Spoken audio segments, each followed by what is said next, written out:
సంవత్సర కాలం నుంచి 691 కోట్ల రూపాయలు ఇవ్వకుండా సర్పంచులను ఎంపీటీసీలను ఈ కాంగ్రెస్ ప్రభుత్వం గోసపుచ్చుకుంటా ఉంది అధ్యక్ష. వాళ్ళు మిత్తిలు కట్టలేక అప్పులు కట్టలేక ఇవాళ చాలా బాధల్లో ఉన్నారు అధ్యక్ష. సర్పంచ్ల పెండింగ్ బిల్లులకు సంబంధించి హరీష్ రావు గారు మాట్లాడడం జరిగింది సార్.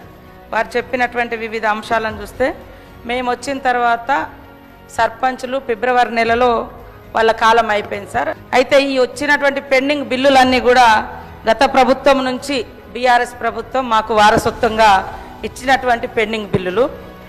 అయితే ఇవి లాస్ట్ ఏదో 1-2 ఇయర్స్ నుంచి కాదు సార్, 2014 నుంచి కూడా ఇట్లనే వస్తూ వచ్చింది. పెండింగ్ బిల్స్ నా దగ్గర ఉన్నాయి, కావాలంటే వాళ్ళకి ఆ స్టేట్మెంట్స్ కూడా ఇవ్వడం జరుగుతుంది అధ్యక్ష. మేము చెల్లించమనలేదు, చెల్లిస్తాము. మీరు ఇచ్చిపోయినటువంటి వారసత్వం పెండింగ్ బిల్లులు, అప్పులు, ఆర్థిక వ్యవస్థ బాగలేదు కాబట్టి సర్దుబాటు చేస్తున్నాం, కొద్దిగా టైం అడుగుతున్నాం. ఇప్పుడు ఆర్థిక శాఖ మంత్రి గారు ఆ రోజు హరీష్ రావు గారే ఉన్నారు, వారు ఇంత బాధపడుతున్నారు. మీ చేతిలో ఉండి ఇట్లా ఒక సంతకం పెట్టించుంటే ఆ రోజు అన్నీ క్లియర్ అయ్యేటి. మేము వచ్చినాక సర్పంచ్లు లేరు, సర్పంచ్ల బిల్లులు మా దగ్గర పెండింగ్ లేవు. కానీ మరి బీఆర్ఎస్ అంటే బకాయిల రాష్ట్ర సమితి లాగా మాకు ఇచ్చిపోయినరు.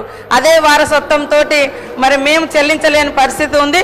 కానీ తప్పకుండా సర్పంచులు, అందరికి సంబంధించినటువంటి సర్పంచులు ఉన్నారు, వాళ్ళ బాధ మాకు తెలుసు. వాళ్ళు ఆత్మహత్యలు చేసుకున్నారు మీ హయాంలో, చాలామంది రకరకాల ఇబ్బందులు పడ్డారు.